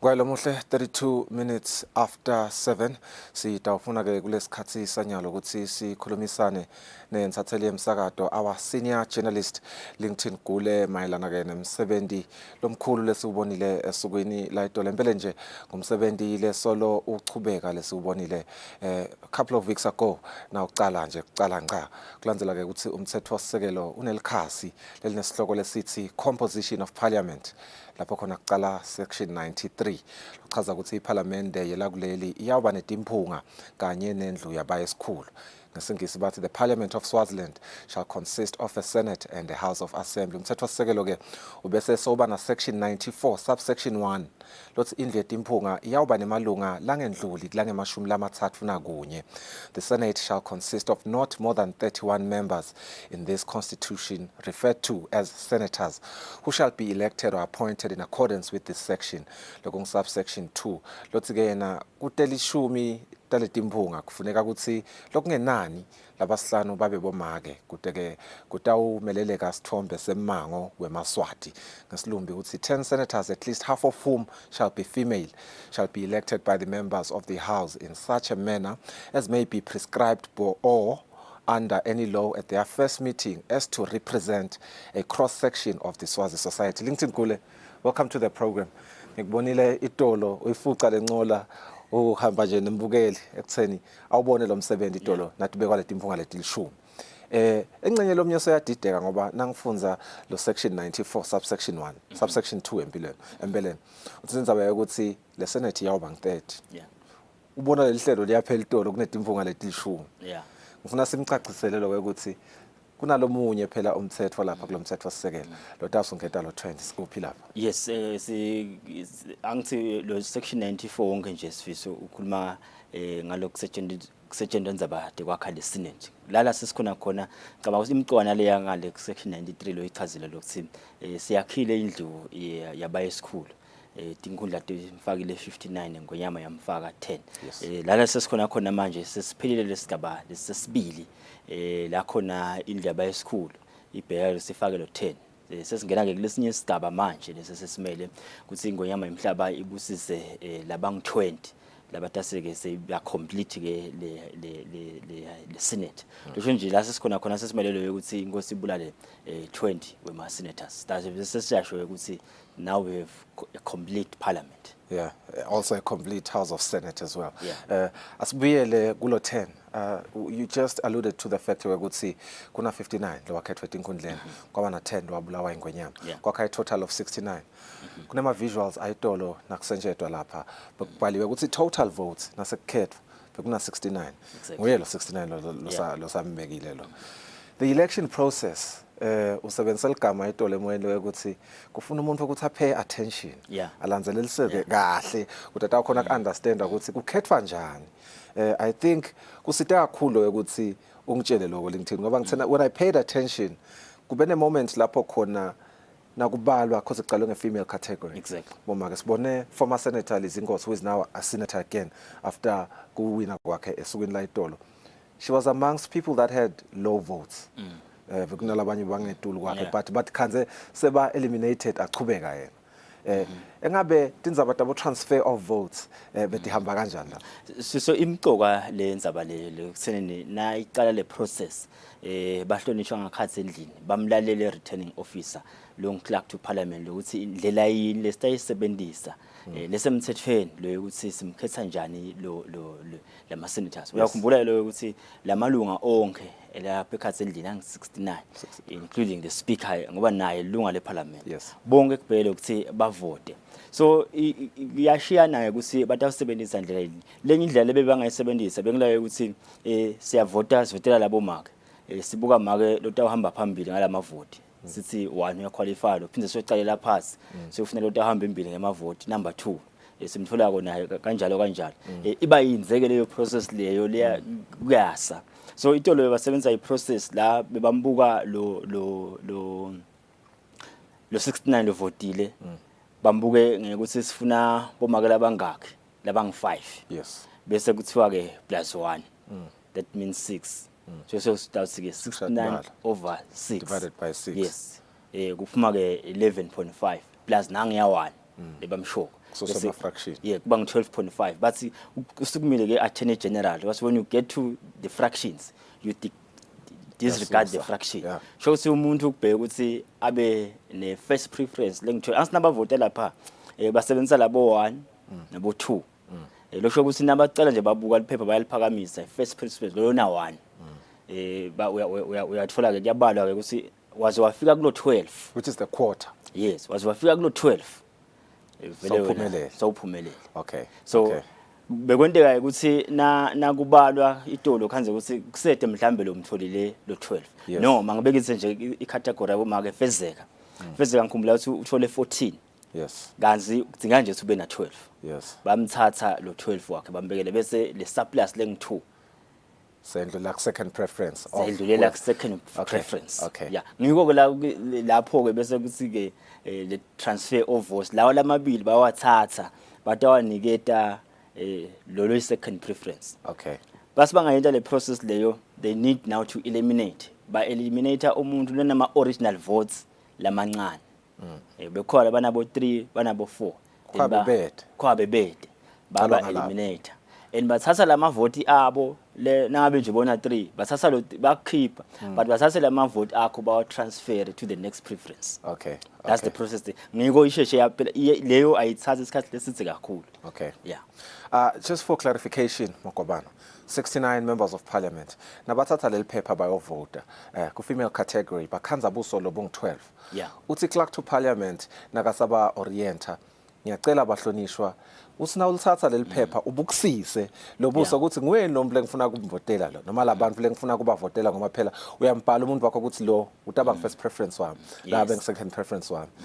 I think that was very important ekutheni akwendlulise lokho ngoba kuba nemaphepha lathite ukhanza ukuthi livoti alisasebenzi ngeke ukuthi uvote kabi engcene kuleli phepha uthi the 1-1 so you cannot have my first preference like 2 same ballot paper. I think you've clarified on that regard.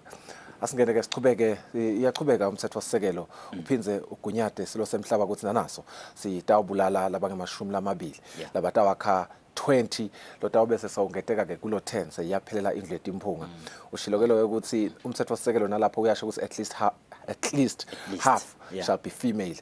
Sigaba leso lesigathe ukuthi silandzela lesi, am I correct? And after that kufuna bese kulandzela president of the Senate. Asestilanzelise lesigaba ukuthi sigatheni sigathe ukuthi kwenteke. So lesitinde ku section 94 nyalo singena ku subsection 2 wakhona sifiso nangaphosite lokhuluma ukuthi ke it does not say isebendile iHouse of Assembly njengoba isebendile idolo. Bese ke sesibulela lesigaba la sekhona ingonyama ithatha seyibulala ke labangemashumi lamabili. At his discretion ngithanza lelo after consultation nemabandla lafanele ngoba kufanele sikuconzwe ukuthi kude lo itshela lo itayitshela inkosi ukuthi ayifake bani lo mthetho wesisekelo uthi at his majesty's discretion ukuthi imbulala umuntu imfake kuSenate lama yes ayaba khona lama consultations like lo mthetho usho but nje gcina konke kutaba discretion yakhe wekunene lo ukuthi nakabuka ngitiphi imfungo letingasebenza ukuze silive sichubekele empilo sesimelele leso sigaba leso ke sifiso esesisele manje ukuthi sidawusho ukuthi seyiphelele indlela impunga sesinayo lo 30 members. Ngiyafuna lokumfunza ke lo section 94 at subsection 4 to be specific. Lo tsinza indaba ukuthi the senators appointed in terms of subsection 3 shall be persons who in the opinion of the king 1 are able by reason of their special knowledge or practical experience to represent economic, social, cultural and traditional or marginalized interests not only already adequately represented in Parliament or number 2, are by reason of their particular merit able to contribute substantially to the good government and progressive development of Eswatini. I think itolo nasi buka nje some of the elects of Senate LinkedIn, some of the things that you highlighted ukuthi some of the things that iconsiderishwako ukuthi ingabe i-background yakho kute business engcenye nje sibuke nje the business ikhona vele ku governance kukhona lokatiko ngemasiko nemihambo elivela kangwane. Do you have interest ukuthi uthuthukise temnotho? Why is that important? It's very important so uyakhumbula ukuthi uchazile Clark itolo ukuthi bahlonishwa uyabacela ukuthi nababuka lo buso mhlambe bangabuke ekuthenini sonzelelena kangakanani but bakhumbule ukuthi lana kudzingeka abantu kulo 5 years labatasifaka sandla kuthuthukisa le live ku onke ama aspects entuthuko angibekise nje ukuthi lo mthetho lo cicza ukukhuluma ukufunza sifiso now uyabuka the caliber of senators that were elected yesterday ngasho mina ukuthi bayameter lawo ma requirements lawo because we've got senator elect Ndumiso Mdluli. I think iterm yakhe yesithathu le lokusho ukuthi utawuseva for 15 years wealth of experience lekhona ngenzaba the parliament. He was a teacher lokusho ukuthi nasikhulumela the sector ka education. He's got vast knowledge ukuthi education how can it be transformed.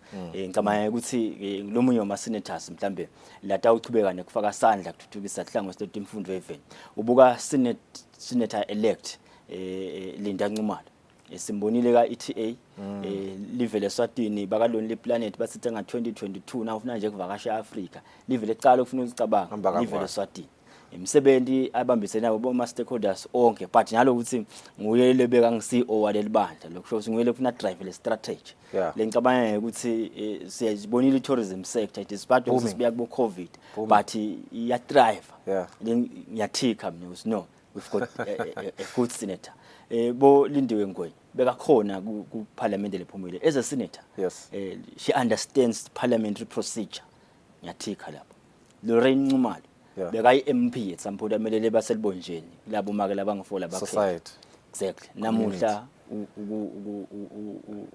i-senator elect. Lizinkosi, health, COVID-19. I cannot talk about that one. Self-explanatory. Yeah, leyo ngifuna ukuyikhuluma nje sifitho ngicabanga ukuthi I'm here and fezeka. Yeah. Uyasho ukuthi yena i-interest sekulimeni. Yabona. And ngiyithembele ukuthi uyaba nendlela ukuthi njoba kuthiwa kuta El Nino nje sifiso kuyevakala ukuthi kunetinkundla leting22 letaba affected uyakhanda ukuthi nanaye utaba nayo imicondo vele ukuthi senda njani live kuze ukuthi singathi khansi indzaba tabo food security sinetinkinga. Yeah, and utshilo indzaba tabo ukuthi vele food security upassionate ngayo ngithini ukhona nasicalisa coach. Yes. Nesicalisa foundation simbonile akhela kakhulu abantu labadzala bogogo tindlu nasikhuluma ngayo ukuthi the social aspect ukuthi sive semaswati siya protecteka yini ma interest hours siyawabona yini ukuthi ayadriveka. I think nakulolo hlangothi nje you are very right LinkedIn ukuthi the representation of a society cross culturally and the cross section siyayibona iyaphelela kunama limitations of powers of Senate. Siyathi kune House of Assembly ne House of Senate, the upper chamber and the lower chamber. Kunama limitations. I think sikile sakhuluma kancane ngawo on our previous sitting LinkedIn. Now kusengithi sitting nasihlangene nje sobabi ngathi sikhuluma te parliament it was a sitting vele. Kunema money bills. Exactly. Nasithi nje kunema money bills akhulumiswa eAssembly kuphela iSenate ayiwakhulumisi. So what are we saying nasithi ama money bills? We're not necessarily saying abawakhulumisi per se. Sifisa lokuyini lefine mhlambe la siqalela kuthenini nasikhulumela le tindlu leti2 kude lemcoka kunale.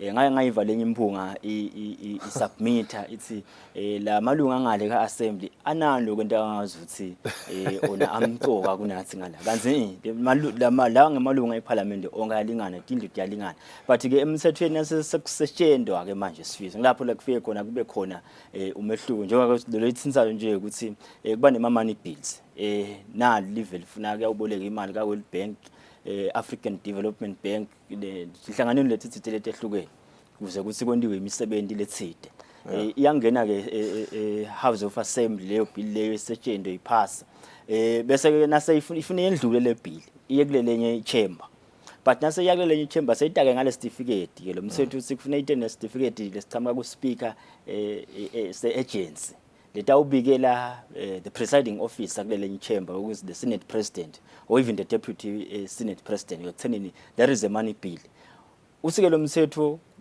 ekugcineni kwako konke kufanele bese iSenate yayiphasisa le bill I think ba veta ukuthi kufanele lokwenteke probably 90 days before kuvalwe leyo session. Okay. But ifune angeke baze bahlale bangayiphasisi usithomthetho kufanele bayiphasise. Okay. That is a money bill. The limitations alama bills ahlukene kuna money bills kuna urgent bills kuna law and customs ahlukene but because of time unfortunately we can't get into those but just briefly in under a minute what are we expecting in terms of President of the Senate and Deputy President of the Senate? I think what we saw ku House of Assembly kubekwa kwa Jabulani Mabuza Losango Speaker na Madala Mhlanga long deputy wakhe kwendeka after is swearing in fact the same day as swearing in nabathatha i-oath of allegiance na ingonyama seyibabulelela laba ngamashumi amabili. What are we expecting? Yes, sikase lokho inkosi yaze yabulala lo trend sifiso kutawukhipha in section 100 lokho sinayihlala iSenate kulelanga layo lokuqala kubhekiswe ikhetheke president lo president ingamkhetha ngoba lo mthetho uthi iSenate naseyonke akameli yendlule ku31 sidabe sesina 30 ngaleso sikhathi usike lo mthetho bangamkhetha within themselves noma bamlaza ngaphandle bese ke bakhetha na deputy Senate President but ke yena umehluko ukuthi kufuneka kube lolo langa khathi angeke bamlanze futhi baphocelelekile. LinkedIn, thank you so much, appreciate your insights. Ngolomhla sibahlolet market Fabrice is here sifuna ukukhulumisa emidlalo sitaka kuyo imphela sonto sicabuka nje nemidlalo lesiyibonile kuleli viki.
Mizuzu leshumi nje kuphela lesele ukuthi kubumbane insimbi yesiphohlongo nomhla ekseni.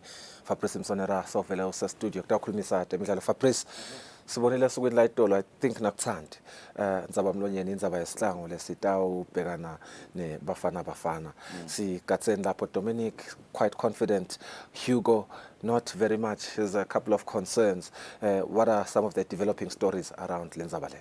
It's a very good morning, Sfiso, to you and the viewer. I think the biggest story here is that we've now achieved the so long-awaited, idea from Eswatini to say, can we get those friendlies against the so-called giant teams? Yes, we've had friendlies in the past, but we would see we're playing some of the teams that maybe we would not expect to be at the highest level. No disrespect to the likes of Lesotho, but to mention in terms of FIFA rankings, we're at almost the same level. So playing the likes of South Africa, Bafana, teams that have hosted the World Cup, teams that are almost on regular course at the Africa Cup of Nations, that's what we want. Next move, maybe, who knows, the likes of Zambia, Zimbabwe, that's what we want. Now, there have been a lot of talks. Asiqale ngalo ukuthi sihlangu sama singakavalelisi. Sekunemkhuba ukuthi nabahamba sometimes they don't say what's happening.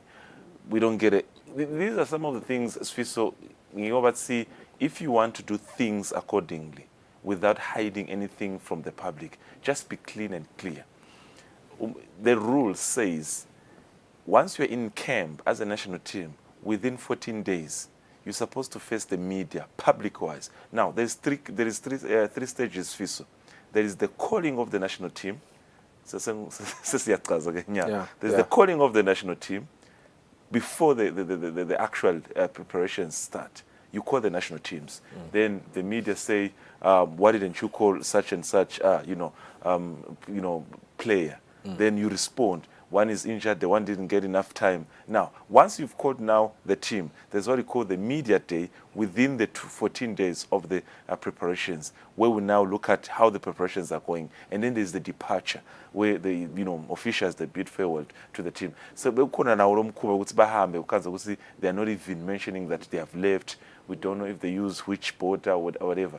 So it happened this time around, and I think Football Association through our news clip explaining some of the considerations that had to be made. Was a friendly Ibekon, in as much as a friendly, but both CAF and FIFA have to, completely acknowledge the presence of the two teams taking that, friendly games. Considerations are good. Why? Because I'll give you an example. Beginning of November or mid-November, there should be latest FIFA rankings. So if that friendly has been acknowledged by FIFA and CAF, so they put in consideration to say the two teams played, how did they play, then it might also affect positively the FIFA rankings. That's one. Two, in terms of broadcast rights. So if there is a country or there is a specific broadcast television that is interested in covering that game, they also get then the information from CAF to say, oh, okay, two countries are playing. If it's Ivory Coast and Eswatini, we want to see how Ivory Coast is going to play. Or it's FIFA, it's Bafana, and it's also Eswatini. So they want to know. So those are some of the things that you have to consider. And of course, the hosting rights. Bafana is hosting us. What are the terms and conditions? So those are some of the things. So apparently, CAF and FIFA approved on Wednesday evening around 4:30 in the evening. So they had to then, once they have approved, they had to leave immediately because mostly, also the rule says if you are playing a game away, you should be in the visiting country 24 hours prior so they can train on a ground that will be playing the game, which is in this case, last night they trained at the FNB Stadium. So we're expecting a tough game. We are expecting a tough test for Sihlang. I want us to look at the squad. You did mention Gusugubitwa squad, and I want us to quickly look at the squad here, our visuals. Na Makamabo, Fabrice, we see Kanya Gwezwe Shabalala, who are from Babane Highlanders Football Club, Ngami Sodlamini, Real Leopards, Olani Gama Green Mamba, FC Sibonga Gonke Silenge from Green Mamba, Simanga Masangane Real Leopards, Pili So Newman, where Mbabane Swallows. We do see some Ngeliso Gininza from Moneni. Sibone namxolisi Manana, Vusi Vilagati, when Mbabane Highlanders Nagwakhe Tfala when Mbabane Swallows. Kuba nema midfielders, suka kuwe defenders. My midfielders for press now. If you could just quickly in the previous days, we've seen Siambona Pendrot from Mbabane Highlanders, Siso Matse, Royal Leopard, Mzandile Mabeleza, Royal Leopard, Ali Matse, Young Buffaloes, a beautiful, talented player, Nelly Swatlamini, also a part of the team known as Tiger, that is Mbabane Swallows, there is Ayanda Gadlela, very talented players. I think we've seen him the recent years, recent days since the beginning of the season, very, very on form. And then there's Sizolo Etusha, but I think a lot of people are now talking about that goal he scored in the Momo Cup against Mbabane Highlanders. Also, he's in the squad from Mbabane Swallows. The strikers, Mkolisi Mkondo, Green Mamba, he should be in the starting lineup. Pilani Mkondo, also Mbabane Highlanders. There's Bongwama Sebura. We saw him during the Kosafa tournament. He provided really a good performance. There's also the likes of Mtogozisi Gwebu from Manzini Seabeds, and also I can see Nelson from Ansingers in Hospice. Nelson was brilliant in the Momo Cup. But Fabrice, here's my question then. We saw our last meeting with Bafana Bafana in July. We were beaten 2-1. This is said to be a tough test indeed. But Coach Dominic, quite confident about this squad going into the game. Lena Utsi, we can't afford to make silly mistakes because they could just punish us. Based on those mistakes, we want to have 0 mistakes. Kule game Lena Fabrice. Are you confident with the squad? Can they not make mistakes? Kubafana Bafana, can we win with the squad? I'm confident. Yes, it's a friendly. I'm confident. I'm confident. But when we talk about confident, you have to look at a lot of options. I mean, there is the absence of Justice Figueiredo. It's the only international player within South Africa players that we can talk about. Fair absence. Fair absence because he plays there and he could have made an impact. But then let's say Atibuta would see Coach Dominic in the past days, in the past years, he's been always defensive. Sibone Gutsukanza would say maybe mostly midfielders and defenders. He's more, he's more focused on the defense. Offensive wise, he's quite lacking behind. I think for me, from what I'm looking at, it's like if we get a draw, we'll be like, oh, okay, we're able to hold them. But if you look at Bafana, for them to play this friendly, they're telling you it's in preparation to their game against Lesotho, the World Cup qualifiers, because this is part of the qualifiers. So then you ask yourself, do we have the same objectives? No. For us, they make no mistake. It's an achievement because now we're playing a friendly with an upper side where the league for them, they are in terms of improvement, they're up. In terms of the players, performance-wise, they're up. For us, majority of these players, they play in local football. Am I confident with the squad? Yeah, some of the key players in the squad, you can talk about Bo Alimatse and Siso. I think they can give you something. But the issue is the starting lineup. Can you give her the starting line? So tonight, 6 p.m., Indeed. We are set for a treat at 6 p.m. Muhle. Stabona si hlangu semnikati si Kuzelana ne Bafana. Hugo Bruce rather, ushilo he has a couple of concerns with regards to some of the payments Bafana ne Safa. So I hope Kusile pazamisa kancane even mentally basa preparishela the game lena. We can be optimistic for us going into this game. And we have Botswana then on Monday. After Bafana today, they travel to Gaborone for another friendly on Monday. So something quite interesting. Who knows what you're going to do against the Zebras of Botswana. All eyes on Sihlangu Semnikati Nzambama yalo mhlagwa muhle sifuna ukuvalelisa nyalo sithi ube nemphela sonto lenhle. Sihlala kamnanzi.